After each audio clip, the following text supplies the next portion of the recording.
UP में चुनावी झटके के बाद एक्शन में योगी।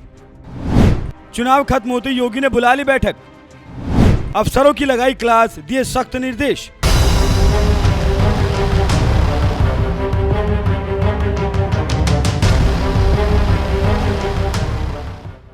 जिस उत्तर प्रदेश में बीजेपी साल 2014 के चुनाव में 80 में से 71 सीट कर इतिहास रच दिया। जिस उत्तर प्रदेश में बीजेपी ने साल 2014 के चुनाव में 80 में से 71 सीट जीतकर इतिहास रच दिया। जिस उत्तर प्रदेश में बीजेपी ने 2019 के चुनाव में 80 में से 62 सीटें जीत ली, उसी उत्तर प्रदेश में किसने सोचा था कि 2024 के लोकसभा चुनाव में बीजेपी की ऐसी हालत हो जाएगी कि 80 की आधी सीटें जीतने के भी लाले पड़ जाएंगे और पूरी बीजेपी 33 सीटों पर सिमट जाएगी। यह नतीजा देखकर बीजेपी के साथ साथ पूरा देश जहां हैरान है, तो वहीं दूसरी तरफ सीएम योगी आदित्यनाथ अपने गढ़ में बीजेपी को मिली मात के बाद एक्शन में आ गए। गुरुवार को उन्होंने अफसरों की एक बैठक बुलाई और इस बैठक में अफसरों की नकेल कसने के साथ ही कई फैसले भी लिए, जिसकी गूंज पूरे देश में सुनाई दे रही है।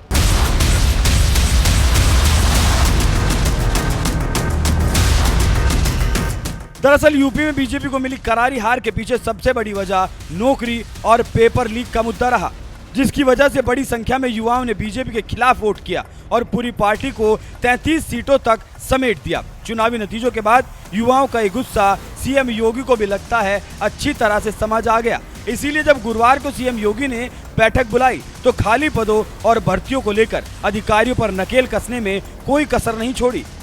अपर मुख्य सचिव स्तर के अधिकारियों की बैठक के दौरान सीएम योगी ने साफ तौर पर कह दिया, जिन विभागों में रिक्तियां हैं और नियुक्तियां की जानी है, वहां से तुरंत प्रस्ताव चयन आयोगों को भेजा जाए। नियुक्ति प्रक्रिया में सरलता के लिए ई प्रपोजल की व्यवस्था लागू की गई है। नियुक्ति के लिए नियमावली का सूक्ष्मता से परीक्षण कर लिया जाए। चयन आयोगों से संपर्क बनाएं और गलत प्रस्ताव ना भेजें। चयन प्रक्रिया की समय सीमा तय करें।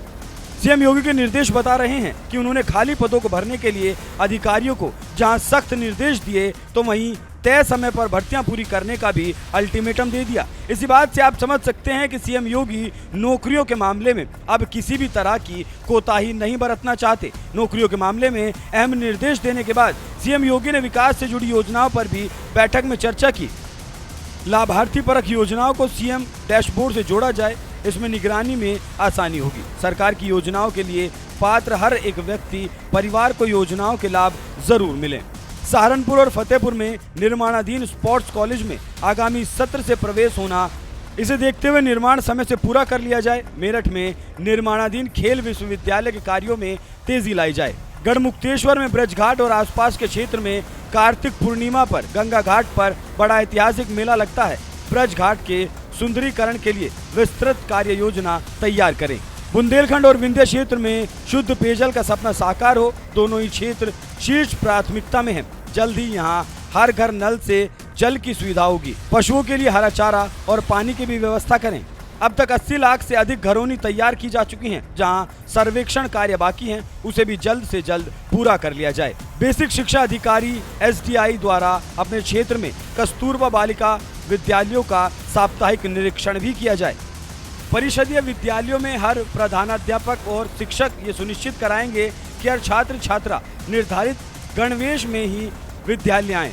इसके लिए DBT की धनराशि समय से भेजी जाती रहे। टैबलेट स्मार्टफोन बांटने की कार्रवाई को और तेज किया जाए।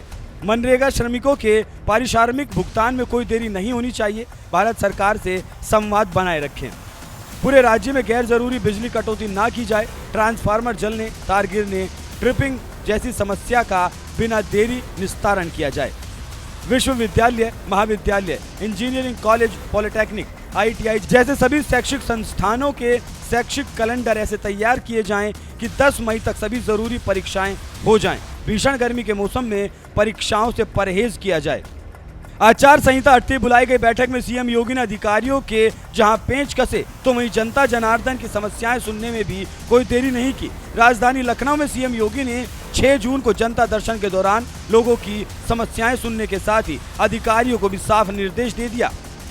आम लोगों से जुड़े काम निश्चित समय सीमा में हों। किसी भी काम में कोई अनदेखी कतई बर्दाश्त नहीं की जाएगी। जनता से जुड़े जो भी मुद्दे अदालतों में लंबित हैं, उनमें अपना पक्ष पेश करते हुए प्रभावी पैरवी सुनिश्चित कराई जाए। सीएम योगी की यह रफ्तार बता रही है कि यूपी की जनता ने भले ही बीजेपी को हरा दिया, लेकिन सीएम योगी जनता की सेवा में कोई कमी नहीं छोड़ रहे। जैसे ही चुनाव आयोग ने आचार संहिता हटाई, सीएम योगी तुरंत जनता की सेवा में जुट गए।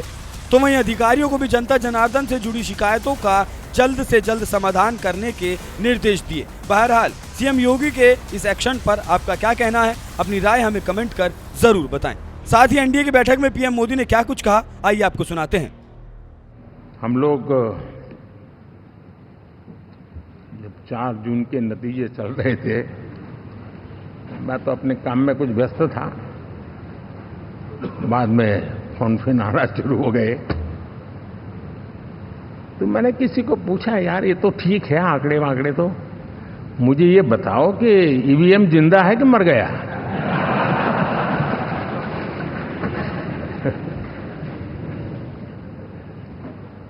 क्योंकि ये लोग तय करके बैठे थे कि भारत के लोकतंत्र और लोकतंत्र की प्रक्रिया के प्रति विश्वास ही लोगों का उठ जाए, और लगातार ईवीएम को गाली देना। और मुझे तो लगता था कि शायद इस बार वो ईवीएम की अर्थी का जुलूस निकालेंगे, लेकिन 4 जून शाम आते आते उनको ताले लग गए, ईवीएम ने उनको चुप कर दिया। ये ताकत है भारत के लोकतंत्र की, ये ताकत है भारत की निष्पक्षता की, ये भारत की ताकत है भारत के चुनावी तंत्र की, चुनाव आयोग की। और मैं मानता हूं कि ये आशा करता हूं कि 5 साल तो अब ईवीएम शायद मुझे नहीं सुनाई देगा, लेकिन जब 29 में हम जाएंगे तो फिर से शायद ईवीएम को लेकर के नाचने की शुरुआत करेंगे, क्योंकि इनके सुधरने की संभावना बहुत कम है। आप देखिए, चुनाव के समय मैंने पहली बार देखा, शायद हर तीसरे दिन इलेक्शन कमीशन के काम में रुकावट आए, इसके लिए सुप्रीम कोर्ट के दरवाजे खटखटाए गए, भांति भांति की एप्लीकेशन, और एक ही टोली थी। और लोकतंत्र के प्रति जिनका भरोभार अविश्वास है, ऐसे लोग सुप्रीम कोर्ट का उपयोग करते हुए कैसे रुकावट डाले, इसका निरंतर प्रयास करते रहे। और चुनाव आयोग की ताकत का एक बड़ा हिस्सा अदालतों में, इस पीक आवर्स में, चुनाव के पीक आवर्स में, यानी कितनी निराशा लेकर के ये लोग मैदान में आए थे कि उन्होंने पूरा हमला उसी इंस्टीट्यूट पे लगा दो, ताकि चुनाव के कोई भी परिणाम आए, हम दुनिया के सामने भारत को भी बदनाम कर लें।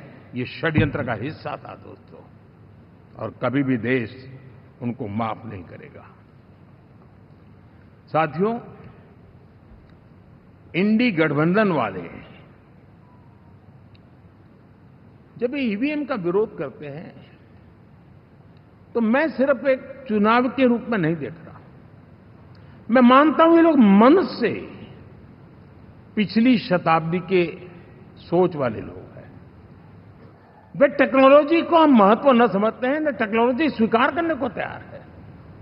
और ये सिर्फ ईवीएम में दिखाई दिया, ऐसा नहीं, यूपीआई में दिखाया।